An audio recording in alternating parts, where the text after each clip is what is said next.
안녕하세요, 시청자 여러분. 팝 아티스트 낸시 랭이에요. 어떤 질문도 피하지 않고 당당히 맞서 신앙의 근육을 키워나가는 낸시 랭의 신앙 펀치. 오늘도 제 강한 펀치를 받아주실 두 교수님을 모셨습니다. 권영경 교수님 그리고 김구원 교수님 모셨습니다. 안녕하세요, 권영경 교수님. 안녕하세요. 숭실대학교에서 기독교학을 가르치는 권연경입니다. 네, 안녕하세요, 김구원 교수님. 안녕하세요. 개신대학원대학교에서 구약학을 가르치는 김구원입니다. 반갑습니다. 김 교수님, 네. 제가 말씀드릴 게 있어요. 드디어 제가 구약의 요나서를 읽었어요. 감사합니다. 어머, 근데 요나서 너무 이상해요. 말도 안 되는 이야기도 있더라고요. 어떤 게 말이 안 되죠? 요나가 낸시는 바다에 그만큼 말도 안 빠져서 좀 말이 좀 되죠. 어머, 왜 그러세요?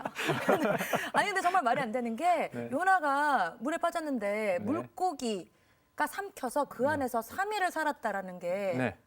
이거 진짜요? 아니 우리 생물학적으로 불가능하지 않나요? 글쎄요. 고래라면 가능하지 않을까요? 권 교수님 어떻게 생각하세요? 고래가 크긴 하는데. 제가 안 들어가봐서. 네, 이거 근데 진짜 사실이에요? 일단 재밌는 사실은요. 네. 그 큰 물고기라고 되어 있어요. 요나서 보면. 근데 이제 그 사람을 삼킬 만큼의 큰 물고기가 뭐냐라고 이제 질문을 하겠죠. 그러면 이제 보통 고래다라고 얘기해서 이제 많은 이제 사람들이 이제 고래 뱃속에서 요나가 3일 있었다 이런 얘기가 나온 거고요. 실은 그게 이제 문학적으로 우리가 읽을 수 있는 가능성이 뭐냐면 그 바다에서 코를 고는 물고기가 있대요. 혹시 바다에서 코를 고는 물고기가 뭔지 아세요? 돌고래. 네, 고래 종류죠. 네. 바다에서 코를 그래서 소리를 내는. 고대근동 신화를 보면 바다에서 코를 고는 물고기가 있는데 그게 실은 죽음의 신이에요. 모투라는 죽음의 신인데 큰 물고기가 만약에 그것과 연결될 수 있다면 실은 요나가 바다에 빠져서 그 코를 고는 물고기 혹은 큰 물고기에 들어갔다는 것은 실은 죽음을 의미할 수도 있거든요. 또 한 가지 더 재밌는 것은 요나서 2장 마지막 절과 3장 1절 보면 2장 마지막 절에서는 하나님께서 큰 물고기를 예비했다. 그리고 요나를 삼켰다. 이런 말이 나오고요. 3장 1절에서는 그 큰 물고기 뱃속에 있는 요나에 대한 얘기가 나와요. 그런데 2장 마지막 절에 나오는 큰 물고기는 남자 물고기고요. 3장 1절에서 나오는 큰 물고기는 여자 물고기예요. 똑같이 그러니까 둘 다 요나를 삼킨 물고기인데 한쪽에서는 남자 물고기라고 되어 있고 다른 쪽에서는 여자 물고기라고 되어 있거든요. 그거 아니에요? 남녀 자궁동체? 자궁동체? 그거 뭐지? 그 단어 그게 뭐죠? 뭐죠? 자웅동체 아닌가요? 네, 자궁동체. 네. 순간 당황했습니다. 그런데 실은 자궁이라는 말이 실은 여기서 굉장히 중요해요. 왜냐하면 통찰력이 있어요. 텔레파시가 아마 통하는 것 같습니다. 왜냐하면 소뒷발이 네. 찢어져. 분명히 이런 질문이 있을 수 있잖아요. 똑같은 네. 물고기인데 요나를 상인 똑같은 물고기인데 그 2장 마지막 절에서는 남자 물고기라고 되어 있고 네. 3장 1절에서는 여자 물고기라고 되어 있으면 분명히 이유가 있거든요. 그런데 요나를 삼키는 문맥에서는 이게 죽음의 문맥이잖아요. 그때는 남자 물고기예요. 그런데 요나가 뱃속에 있었던 그 물고기는 여자 물고기잖아요. 그런데 여자 물고기의 뱃속은 실은 자궁과 연관이 되고요. 그렇죠. 자궁은 실은 생명이 나는 곳이에요. 그러네요. 네, 그래서 요나를 삼켜서 죽음이 됐지만 실은 바로 여자 물고기라고 표현한 것은 그 현상이 나중에 생명의 현상으로 나타날 것이라는 것을 보여주는 거거든요. 그래서 이런 것들이 실은 다 저자가 의도를 갖고 일부러 그렇게 한 거예요. 그래서 이것을 다 문자적으로 풀면 실은 말이 안 돼요. 뭐 남자 물고기가 삼켰는데 어떻게 여자 물고기 뱃속에 있느냐? 이런 질문을 할 수가 있잖아요. 그냥 물고기 뱃속에서 살았다는 게 말이 안 되죠. 그거 자체가 말이 안 아니, 되는데. 산소가 없잖아요. 거기 아무리 공간이 커도 숨을 못 쉬면 죽는데. 네, 그렇죠. 네. 그런데 이제 그 본문을 자세히 보면 아까 얘기했듯이 그 고래라고 한다면 그것이 고대근동 신화에서는 실은 모투 죽음의 신을 상징하는 물고기고요. 그리고 성경에서 남자 물고기, 여자 물고기 이렇게 구분했던 것. 그리고 나중에 요나가 물고기에서 다시 뱉어져서 살잖아요. 그런 것들을 봤을 때 이것을 문자 그대로 보는 것보다는 이런 문학적인 어떤 힌트들을 통해서 그 힌트들 뒤에 숨겨진 메시지를 찾아내는 것이 훨씬 유익한 독해가 아닐까 생각이 듭니다. 그러면 요나서도 이 부분은 어쨌든 실제로 있었던 일은 아니고 또 문학적인 어떤 비유나 은유적인 표현인가요? 글쎄요, 권 교수님 한번 의견 듣고 싶어요. 이 부분에서 이제 지금 김 교수님처럼 설명하시면 많은 사람들이 좀 이렇게 걱정을 하게 되는 게 그러면 성경에 있는 이야기가 실제 사실이 아니라 그냥 문학적인 허구에 지나지 않는다는 얘기냐? 그게 또 이제 우리를 걱정하게 하는 이유 중에 하나가 특히 이제 예를 들어서 기적 같은 얘기를 봅시다. 노아 그거 예. 홍해가 흐르는 거 예. 뭐죠? 그러니까 그런 부분들을 얘기할 때, 그러니까 우리가 그런 이야기를 이해할 때 만약에 그거는 실제 사실이 아니라 어떤 문학적인 이유에서 그렇게 표현한 거다라고 만약에 설명하면 당장 이제 어떤 질문이 들어오냐면 그럼 넌 그걸 안 믿냐? 하나님이 그걸 하실 수 없다는 얘기냐? 이렇게 갈 수 있죠. 근데 그러네요. 그 질문은 좀 다르게. 뭐 저도 개인적으로 예수님이 동정녀 탄생이 과학적으로는 설명하기 할 수 없는 일이지만 저는 이렇게 그걸 믿는단 말이죠. 저도 믿어요. 그러니까 하나님이 그걸 하실 수 있다는 사실을 못 믿어서가 아니라 글 자체를 읽었을 때 글을 쓴 사람의 의도가 있겠죠. 글을 쓴 사람의 의도를 쭉쭉 따라가면서 보니까 이건 역사적인 사실이라고 간주하고 읽으세요라고 말하고 싶은 게 아니라 자, 우리 한번 이렇게 얘기해 봅시다. 라고 시작하는 것 같다는 거죠. 그리고 읽으니까 무슨 말을 하려는지 하고 훨씬 더 잘 다가오더라고요. 그걸 우리가 문학적인 전달이라고 그러죠. 네. 그러니까 성경의 요나서도 그 텍스트 자체를, 그 본문 자체를 찬찬히 잘 뜯어서 김 교수님 설명 조금 해주신 것처럼 이 전문가시잖아요. 그렇게 읽어봤을 때 드는 느낌이 이거는 역사적인 사실을 전달하려는 기능이 아니라 오히려 문학적인 다양한 장치를 통해서 좀 더 신학적이고 영적인 진리를 전달하려고 의도한 글이구나 하고 느끼게끔 그렇게 글을 썼다는 거예요. 그러면 그렇게 읽는 것이 본문을 훨씬 더 잘 존중해서 읽는 게 될 거라는 얘기죠. 이거는 믿음의 문제와는 별개로. 알겠습니다. 예. 그러면 또 다른 펀치. 요나서는 이제 넘어가서 욥기에서 하나님과 사단이 이렇게 대화, 회의 같은 거를 했다라는 내용이 나오는 것 같은데 네. 앞부분에 나오죠. 이건 어떻게 해석해야 돼요? 그걸 누가 봤어요? 둘 다 인간들이 아니잖아요. 그런 질문은 저를 보고 한번 하시면 안 되죠. 아니잖아요. 내시경 씨가 아까 요나에 관해서 질문한 것과 지금 욥기 그 첫 장면에서 질문한 것과 실은 거의 상통하는 질문이라고 생각이 드는데요. 실은 그 천상에서 벌어진 일들을 누가 알겠어요. 그런데 이제 뭐 하나님께서 계시를 주셔서 알게 했다라고 우리가 쉽게 대답할 수 있어요. 그렇게 대답할 수 있는데 아까 권 교수님이 말씀하셨던 것처럼 이제 당시 사람들이 글을 썼던 어떤 형식이라든지 방식들을 잘 관찰하면 조금 더 다른 얘기를 할 수 있는데 물론 계시의 영감에 의해서 기록된 글이긴 하지만 그 실은 유대교에서는 신이 하나예요. 하나님밖에 없어요. 그렇잖아요. 그렇지만 이방 종교에서는 신이 여럿이에요. 혹시 하나님 말고 다른 신 믿고 계신 거 있나요? 아니 믿는 건 없고요. 네. 그냥 우리 길 가면 불교도 있고 뭐 그렇죠. 힌두교도 있고 네. 이렇게 신전 뭐라 그러죠? 성당 아닌데 뭐죠? 사찰? 예배 드리는 건물들이 네. 있잖아요. 네. 저 한남동 사는데 거기도 이렇게 항상 지나가면 이슬람 네네. 이렇게 네. 있고 그러니까 뭐 예, 있는 거 아니에요? 유대교에서는 신이 하나예요. 네. 다른 신은 없다고 얘기를 하잖아요. 그러면 그런 관점에서 보면 실은 천상회의라는 것이 좀 어색한 개념이거든요. 하나님이 절대적인 주권 갖고 모든 것을 아시는 분이 명령하시면 끝나는 거를 회의를 통해서 뭔가를 결정한다라는 것이 실은 어불성설이에요. 그런데 그 개념 자체는 실은 고대 근동의 다신교적인 배경에서 좀 더 잘 어울리는 개념이에요. 만약에 다신교라면 다시 말해서 세상을 운영하는 신들이 하나가 아니라 여럿이라면 중요한 결정을 중요한 신들이 모여서 결정할 수 있는 거잖아요. 그렇죠? 그것이 바로 욥기 앞장면에 나오는 그 천상회의라 그래요. 하늘에서 벌어지는 어떤 의회 같은 거 그런 것들의 어떤 배경이 되는 거거든요. 그래서 욥기가 그것도 만약에 욥기를 하나의 문학 작품으로 본다면 그 앞부분도 그런 어떤 사람들이 익숙한 그런 천상회의의 모티브라고 그러죠. 그 모티브를 가져와서 시작을 한 것이 아닌가라는 얘기도 할 수 있을 것 같습니다. 이제 마찬가지로 읽어보면 이제 질문이 생기는 게 있잖아요. 네. 하나님이 욥을 시험하시는데 굉장히 심오한 이유가 있어서 욥을 성숙하게 하려고 그렇게 시험하는 걸로 나오지 않고 사탄이 와서 부추겨요. 맞아요. 살살 이렇게 건드리는 거니까. 그러니까 하나님 마치 자존심 상해서 꼭 그러시는 것처럼 그렇게 묘사가 되어 있단 말이죠. 근데 이게 사실 이게 이제 흔히 요즘 초등생들이 그런 표현 쓰죠. 이게 애가 무슨 말 했는데 엄마가 이제 진지하게 그걸 딱 받으면 애가 하는 말이 엄마 또 개그를 다큐로 받는다고. 그러니까 이제 애는 나름의 표현 방식이 인데 엄마는 그걸 문자적으로 받아들이는 네네네. 거예요. 말하자면 욥기가 그렇게 글을 쓴 게 실제로 하나님이 여기 계시고 사탄이 와서 실제로 똑같이 이렇게 일어났다고 역사적인 이제 그 내러티브를 지금 이렇게 들려주는 게 아니라 네. 이렇게 한번 말해보자.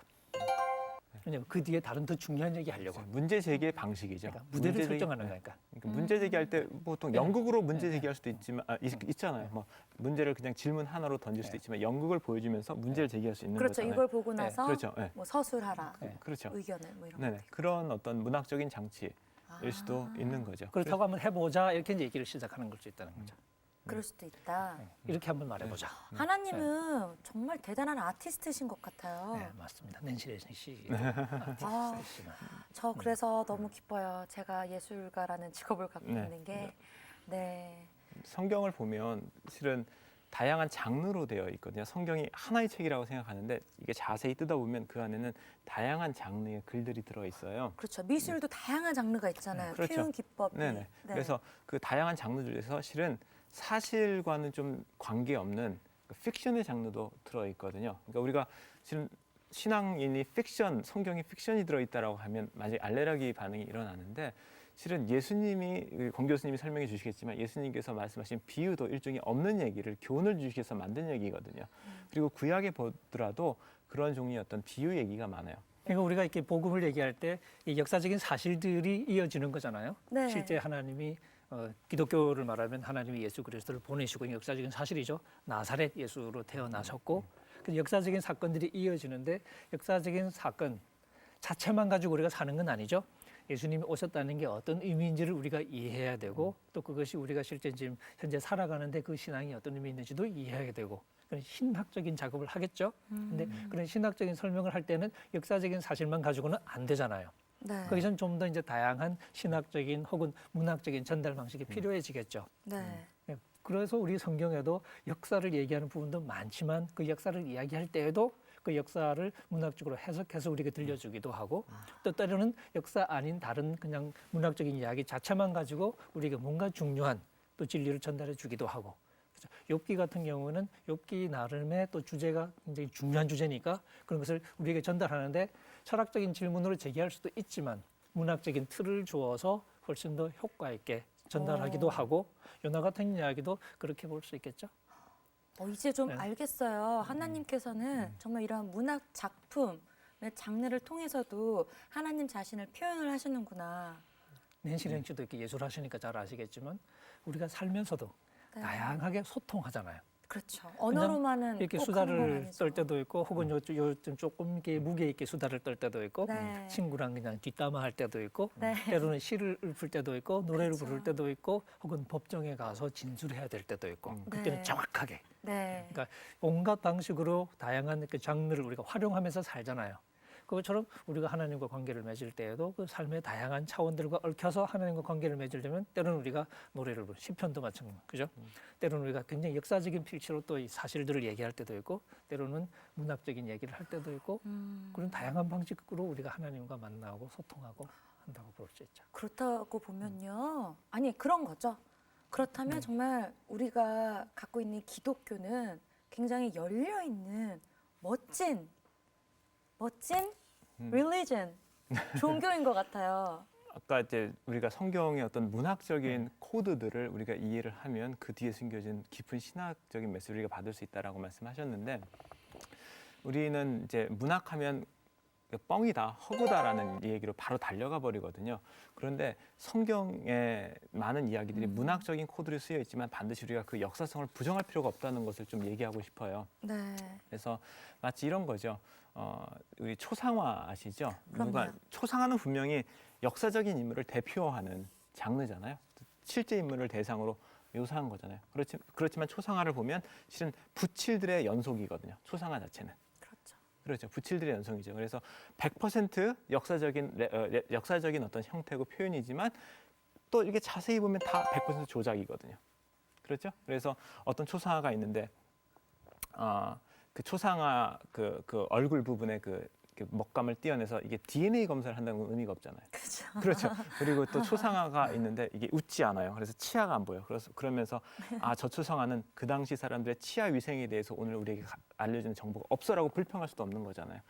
그런 것처럼 우리가 성경을 읽을 때도 성경도 어떤 문학적인 옷을, 그러니까 역사적인 사실이 문학적인 옷을 입고 우리에게 오거든요. 그래서 분명히 그 문학적인 옷이 있지만 그 옷이 있다고 해서 역사적인 사실이, 초상화가 우리가 비역사적인 것이라고 말할 수 없는 것처럼 역사적인 사실이 없어지는 것이 아니다라는 얘기를 좀 덧붙이고 싶습니다. 지난 방송 때도 좀 했던 얘기라 반복되는 감이 있긴 한데 조금 한 번 더 해도 괜찮을 것 같아요. 네. 우리가 하나님의 진리라는 우리의 이렇게 생각하고 역사성이라는 말을 너무 배타적으로 붙여놓은 것 같아요. 하나님이 우리에게 진리를 계시하실 때, 진리를 드러내 보이실 때 역사적이지 않으면 아무것도 되지 않는 듯한. 근데 실제로 우리가 살아갈 때 우리가 필요로 하는 많은 진리들은 역사적인 차원으로만 해결되는 게 아니라 역사를 넘어서는 다른 차원들을 필요로 한단 말이죠. 이제 그런 의문을 좀 불식시키는 데 도움이 되는 데이터 중에 하나가 이제 예수님의 비유. 예수님이 하나님 나라를 선포하시는데 하나님 나라에 관한 진리는 진실이죠. 근데 그 진실을 설명하실 때 예수님이 가장 지배적으로 활용하셨던 방식은 비유예요. 비유. 마가복음에 보면 비유가 아니고서는 가르치지 않았다라는 말까지 할 정도로 뭐 이렇게 조금 과장이긴 한데 네. 어쨌든 비유를 많이 하셨어요. 네. 근데 그 비유는 처음부터 끝까지 다 뻥이잖아요. 그렇죠. 비유니까. 선한 사마리아인 굉장히 감동 많이 받지만 네. 선한 사마리아인은 실존 인물이 아니라 예수님이 지어낸 인물이거든요. 아, 그랬던 거예요? 비유니까. 어머, 나 진짜인 줄 알았어. 어떤 사람이 예를 들면서 요렇게 내려가는데 네. 그래서 이야기를 들려주시잖아요. 그러니까 마찬가지로 이제 뭐 거- 이 부자와 나사로 이야기, 그렇죠. 혹은 뭐 탕자 비유, 네네네. 그거 다 이렇게 뻥이잖아. 근데 그게 오. 근데 그 이야기가 사실은 우리가 우리가 하나님에 대해서 배울 수 있는 굉장히 중요한 진리들을 고스란히 전해주는 거잖아요. 맞아요. 그걸 곰곰이 생각해 보면 우리가 역사가 필요 없다는 얘기가 아니죠. 분명히 그럼요, 역사적인 그럼요, 기반이 있고 그럼요. 역사를 통해서 일어나지만 역사는 우리에게 이해가 돼야 되니까, 해석이 돼야 되니까, 깨달아져야 되니까 그 깨달음을 위해서는 역사 아닌 다른 방식의 소통이 끊임없이 뒤엉켜 들어갈 수밖에 없다는 거니까. 그래서 역사를 이야기할 때도 뒤엉키고 때로는 역사와 관계없이 문학적인 작품으로 등장을 하기도 하고. 그래서 권 교수님이 아까 현대 사회에서 우리가 사람들과 관계할 때도 네. 여러 가지 그냥 언어로만 이렇게 해서 네. 되는 게 아니라 다양한 걸 말씀하셨잖아요. 아니 우리들끼리는 그러면서 왜 하나님한테는 우리는 이렇게 무식하게 또는 굉장히 이기적으로만 답을 원하고 이렇게 할까라는 생각이 들었어요. 창피한 것 이기적이라고 말할 수 있는 부분도 있겠지만 한편으로는 네. 좋게 보면요, 이게 좀 경직돼서 그런 것 같아요. 하나님과의 관계를 우리가 지금 굉장히 조심스럽게 생각하기 때문에 성경을 펼 때도 우리가 보통 사람들은, 기독교인들은 이것을 그냥 책 읽는다고 생각하지 않죠. 태도가 달라지잖아요. 그렇죠. 하나님의 말씀을 읽는다는 생각을 하면서 펴기 때문에 그렇죠. 그러니까 이게 좋게 보면 굉장히 이제 경건하게 읽는 건데 또 이제 조금 부정적으로 말하면 경직이 돼 버려요. 그러니까 경직되다 보니까 이게 편안한 소통이 이루어지지 않고 마치 법정처럼 되는 거예요. 점점 말 한마디도 조심해야 되는. 그러니까 이게 조크도 하기 힘들어지고 무슨 이렇게 개그를 하면 다큐로 받게 되는 이런 이제 분위기가 되니까 네. 조심스러워서. 네. 근데 우리가 하나님과 우리가 소통할 때도 좀 더 편안하고 자연스러운 소통이 이루어지는 가운데 하나님의 진리를 우리가 깨달을 수 있다는 걸 생각하면 좀 나을 텐데 그 부분은 조금 뭐 훈련이 필요할 수도 있을 것 같고요. 그러면 하나님께서는 뭐 편지, 복음서, 시, 픽션 등등등 이런 다양한 것들을 통해서 문학을 통해서 표현을 하시는 그런 하나님이시군요. 그렇죠. 하나님이 그렇게 심지어는 실은 유머 감각도 굉장히 많으세요. 진짜요? 저보다 훨씬 많으신 것 같아요. 하나님 유머 감각이. 되게 진지하시고 이런 줄 알았는데 예를 들어 볼까요? 요나서 보면 요나가 네. 물고기 뱃속에 있다가 이렇게 나오잖아요. 그쵸. 그다음에 니느웨라는 도시에 갑니다. 근데 보통 선지자들은 이제 말을 할 때 아주 하나님의 뜻을 감정을 실어서 사람들한테 선포를 해요. 그리고 뭐 비유도 사용하고 시도 쓰고 하는데 요나는 그 니느웨에 가가지고 요나의 예언이 딱 한 줄로 나와요. 요나서 보면. 좋다. 네, 4일 만에 40일인가요? 4일인가요? 4일 만에 이 성이 망할 것이다 라고 그냥 가버려요. 무슨 얘기냐면 어떤 만화 같은데 보면 진짜 그 말도 빨리 한다고 나와 있어요. 자르만의 성이 많을 것입니다 하고 돌아서 가는. 아, 귀엽다. 그러니까 요나가 이 사람들이 네. 회개하기를 원치 않는 거예요. 혹시라도 해결할까봐. 혹시라도 회개할까봐. 대충 하고 하면 되지. 그런데 이제 그것을 딱 지나가는 행인이 듣는 거죠. 딱 네. 듣고 네. 소문으로 퍼지는 거예요. 그래서 그 회개 운동이 전 니느웨 성 전체에 퍼지고요. 심지어 그 니느웨 성에 사는 가축까지도 베옷을 입고 회개했다고 성경에 나와요. 그러니까 오. 딱 보면 굉장히 우스꽝스러운 모양이거든요. 그러네요. 그래서 하나님이 이렇게 우리에게 메시지를 전하기 위해서 이와 같이 굉장히 유머러스한 장면도 우리에게 주신다는 거죠. 하나님 센스 있다. 15세 이상 유머. 또 있어요? 예. 성경에? 잘 아는 얘기인데 네네. 창세기 보면 야곱이 나오죠. 그렇죠. 야곱이 이제 그 형한테서 도망쳐서 삼촌 집으로 가죠. 라반. 네. 라반 집에 이제 딸이 있는데 언니 레아가 있고 동생 라헬이 있어요. 네. 라헬이 이뻐. 이뻐. 예. 그래서 야곱이 라헬을 사모해요. 그래서 네. 이제 라헬하고 결혼하겠다 그러니까 7년 동안 그럼 봉사해. 그래서 7년을 하루같이 봉사해요. 라헬을 얻기 위해서. 라헬을 사모해서. 어. 그래서 7년이 됐어요. 네. 이제 결혼을 딱 한 거지. 근데 그 다음에 보면 성경이 어떻게 돼 있냐. 야곱은 좋았겠죠. 근데 아침에 일어나 보니 레아라. 어머. 그러니까 라반이 라헬 안 주고 레아를 집어넣은 거야 밤에. 이거 멘붕이죠. 옛날엔 전기가 없었죠. 그러니까 야곱이 어땠을까요? 어두웠구나. 밝은 아침에 어땠을까요? 깜놀이겠죠. 이게 뭐야? 오, 정말. 그런 장면도 있고 뭐. 그렇구나. 그 재밌네요. 대목에서 거의 그 개그 대목에서- 콘서트, 개그 예, 콘서트. 거의, 예. 네. 그러니까 그렇게 하나님께서 이렇게 다양하게 아주 유연성 있게 우리와 소통하신다라는 것이 분명히 밝혀지는데요. 실은 하나님께서 실은 어떻게 보면 이렇게 고상하시고 완전하시다는 이미지를 좀 훼손하실 수 있는 거거든요. 그럼에도 불구하고 이렇게 시라든지 이렇게 어떤 요나서 같은 책 이런 문학적인 방식으로 우리와 소통하시는 데에는 실은 결국 우리와 얘기하고 싶은 마음이 있는 것 같아요. 나랑 너랑 소통하고 싶다. 네. 나랑 말하고 싶다라고 하는 그 마음이 거기 담긴 것 같아요. 그래서 이 성경에 나타난 그런 어떤 문학적인 이야기들이 실은 우리가 걸려 넘어져야 될 그 돌이 아니라 오히려 하나님의 사랑을 우리에게 확인시켜주고 기억시켜주는 좋은 리마인더가 되는 생각이 이거는 들어요. 적절한 비유는 아니지만 굉장히 히트를 치고 있는 드라마 별에서 온 그대 전지현과 함께 나오는데 김수현 씨가 나오잖아요. 네. 김수현 씨가 외계에서 좀 능력이 많은 막 초능력도 있고 전 근데 한번 사람의 형상을 해가지고 네. 왔잖아요. 네. 왜냐하면 이 사람들과 뭔가를 같이 소통하고 싶고 하지만 죽지 않고 몇백 년 계속 살고 있거든요. 네, 그래서 일어나는 네. 굉장히 러브 스토리 재밌는 그런 드라마인데요. 약간 네.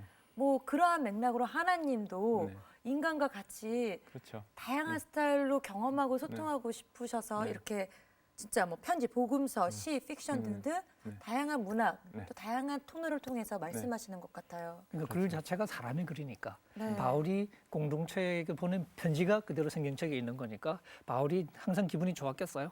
때로는 기분이 나빴겠죠? 근데 네. 또 하나님이 예수님의 모습으로 또 오시기까지 하셨잖아요. 하지만 바울이 또 이렇게 이 스트레스 받는 상황 만날 때 또 말이 거칠어지거든요. 개들을 조심해라. 예? 실제로 개 조심하라는 얘기가 아니고 욕한 거예요? 개 같은 놈들을 조심하라 이런 얘기죠. 아. 그러니까 자기와 다른 복음으로 성도들을 괴롭히는 사역자를 얘기할 때 그런 표현을 썼어요. 네. 그리고 이제 이 할례를 받으라고 막 요구하는 그 이렇게 요구 때문에 굉장히 스트레스 많이 받을 때는 차라리 거세해라 거세. 이런 표현까지 쓰거든요. 뭐두 배짱이 번- 아주 그냥 독특한데요. 그리고 또 이제 교인들하고 굉장히 사이가 안 좋았을 때는 아주 비꼬는 말도. 네. 예를 들면 고린도 교회에서는 돈을 안 받고 사역했는데 사람들이 막 이제 그걸로 오히려 욕을 하니까 이 교인들에게 사죄를 해요. 죄송합니다. 제가 정말 죽을 죄를 졌습니다. 말하자면 다른 교회는 그렇게 아닌데 여러분을 차별대우했습니다. 다른 데서는 돈을 받았는데 여러분에게 제가 돈을 안 받았습니다. 죄송합니다. 이게 이제 막 비꼬요. 말하자면 네. 그러니까 그런 식의 어떤 그 적나라한 감정들도 사실 그대로 나오고 그렇죠. 그러면은요, 성경은요, 굉장히 고상하고 저기 위에 막 있어서 막 다가가기 힘든 이러한 책이 아니라 굉장히 가까이 있는 인간적인 그런 책이네요. 네. 그러고 보니까 실은 제가 권 교수님한테 질문하고 싶은 것이 생겼어요. 예. 난 예. 뭐야 그럼? 제가 실은 학생한테 이제 자주 주는 문제인데요. 아. 만약에 배우는 입장에서 네. 낸시랭 씨가 만약에 네. 비행기를 탔어요. 그런데 네. 비행기 옆에 아랍 사람이 앉아 있어요. 아랍 사람 있어요. 근데 대화가 시작이 됐어요. 네. 그런데 그 분이 주장은 우리의 경전은 이렇게 딱 하늘에서 하늘이 내린 책이다. 그래서 어. 하늘이 이렇게 신이 말씀하신 거를 받아 쓴 1.1획도 오류가 없는 책인데 네. 너가 믿는 기독교의 성전을 보니까 이게 오랜 기간 동안 여러 사람의 저자가 썼고 심지어 그 원본도 존재하지 않는다고 하니 사본들만 존재한다고 하니 네. 이게 너무 복잡하고 부정확한 것이 아니냐. 그럼에도 불구하고 그것을 어떻게 하나님의 말씀으로 믿을 수 있느냐 이렇게 질문을 하면 권 교수님은 아니면 낸시랭 씨는 어떻게 대답할 우리가 어떻게 그럼에도 불구하고 이 성경이 하나님의 말씀이다라고 어떻게 말씀할 수 있겠느냐 그 질문을 좀 드리고 싶습니다. 저는 그 대답은 제가 많은 지식이 없기 때문에 그냥 올인해서 우리 권 나 교수님께 무슨 듣도록 대답할 줄 하겠습니다. 일단 그렇게 시작해 볼 수도 있을 것 같아요. 약간 수사적으로. 네. 여러분이 가진 경전은 하늘에서 떨어진, 좀 하늘에서 내려온 경전일지 모르지만 우리 기독교에서는 하나님이 내려오신다. 하나님이 우리에게 내려오신다라는 표현을 쓸 수 있을 것 같아요. 네. 결국 하나님이 우리에게 뭔가를 알려주시는 것은 우리와 소통하겠다는 것이고 소통이라는 것은 그냥 객관적인 지식을 전하는 게 아니라 우리와 살아있는 관계를 맺으시는 건데 그럼으로써 우리를 구원하시는 것이고 그 과정에 결국 우리를 이 하나님의 자녀로 성숙하게 만드는 그 과정인데 살아있는 다이나믹한 과정이죠. 그렇죠. 그 과정을 돕는 것이 하나님의 말씀이란 말이죠. 네. 그럼 그 하나님의 말씀도 하나님 우리에게 내려오시는 과정을 여실히 담고 있는 여러 가지 면에서 그래서 하나님은 아예 인간의 글을 성경으로 주신 거예요. 인간 저자가 다 있고 인간 삶의 정황이 그대로 묻어 있는 상황에서 바울 같은 예를 들면 하나님을 믿는 신앙을 가지고 소위 지지고 볶던 힘들어하던 그 흔적을 그대로 담은 글을 우리에게 주셔서 우리로 하여금 똑같이 힘들어하고 똑같이 혼란스럽게 살아가는 우리들에게 오히려 하나님을 더 살아있게 만날 수 있도록 도와주는 그런 글. 그러니까 성경이 쓰여지는 과정도 그랬고 사람을 통해 쓴 거니까 그 성경이 하나로 모아지는 과정도 사실 인간적인 냄새가 많이 나거든요. 때로 네. 싸우기도 하고 논쟁도 많이 하고 그다음에 전달되는 과정도 말하는 것처럼 베끼니까 오류도 많이 생기고 그래서 어떤 부분은 원래 원문이 무엇인지 확인할 수 없는 상황까지도 가고 근데 우리는 얼핏 생각하면 그런 것들이 그러면 하나님을 만날 수 있는 장애물이 될 거라고 생각하는데 오히려 그것이 하나님을 더 살아있게 만드는 결이 되는 거죠. 맞네요. 모든 게 upside down, downside up 이렇게 생각을 해야 되는데. 그리고 어차피 우리가 네. 성경을 읽을 때 이제 완전한 글을 주셨다고 주장할 수 있겠지만 그 완전한 글을 읽는 우리는 어차피 불완전하잖아요. 그렇죠. 우리가 불완전한 우리의 삶의 문맥에서 해석할 수밖에 없잖아요. 그렇죠. 완전하니까 오히려 어려울 수 있는 거죠. 너무 깨끗한 물에 물고기가 못 사는 것처럼 우리의 삶에 흔적이 없는 글이기 때문에 상관이 없을 수 있는 거니까. 절대적으로 명령하고 복종하는 관계는 이루어질 수 있을지 몰라도 그렇죠. 그건 가능하죠. 우리가 차근차근 성숙해가면서 살아있는 관계를 맺기 위한 그런 성경으로는 오히려 부족할 수 있다는 얘기죠. 하지만 우리 성경은 인간의 처치가 그대로 묻어있는 채로 우리에게 주어졌고 우리가 그것을 읽으면서 우리의 삶과 충분히 공감하면서 하나님을 바라보고 하나님께로 성장해 갈 수 있는 가능성이 주어졌고 그런 면에서 우리가 가진 성경이 훨씬 더 하나님이 우리와 소통하는 방식으로서는 훨씬 더 좋다라고 말해야 될까요? 뭐라고 되게 표현해야 될까? 인간적이고 감성적이고 또한 이성적이고 진짜 여러 가지 다양한 문맥을 통해서 표현하신 하나님이신 것만큼 진짜 최고의 아티스트셔. 저는 오늘 이렇게 우리 제 8회 신학펀치 하면서도 그런 거를 더 구체적으로 교수님을 통해서 느끼게 됐지만 제가 예술가라서 그런지 그냥 항상 운전을 해서 하늘을 볼 때 한강이 있잖아요. 하늘이 여태까지 제가 살아오면서 단 한 번도 같은 비주얼이 없었어요. 거기에도 제가 굉장히 감동을 받거든요. 역시 하나님은 최고의 아티스트시다. 아티스트이시자 창조자이시다. 아멘. 네. 똑같이 하는 건 쉬운데 매일 다르게 하는 건 정말 힘들거든요. 한마디만 좀 덧붙일까요? 네.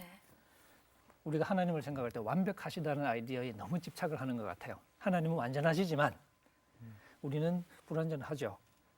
오히려 하나님이 완전하시니까 우리는 조금 편해도 되지 않을까? 너무 강박관념 갖지 말고. 하나님이 우리를 제가 가끔 그런 얘기를 하는데요. 하나님이 우리를 통해서 자기의 뜻을 이루어 가시냐 아니냐라고 말하면 되게 이루어 가신다고 대답을 해요. 그렇죠? 그럼 우리는 완전하냐? 완전하지 않죠?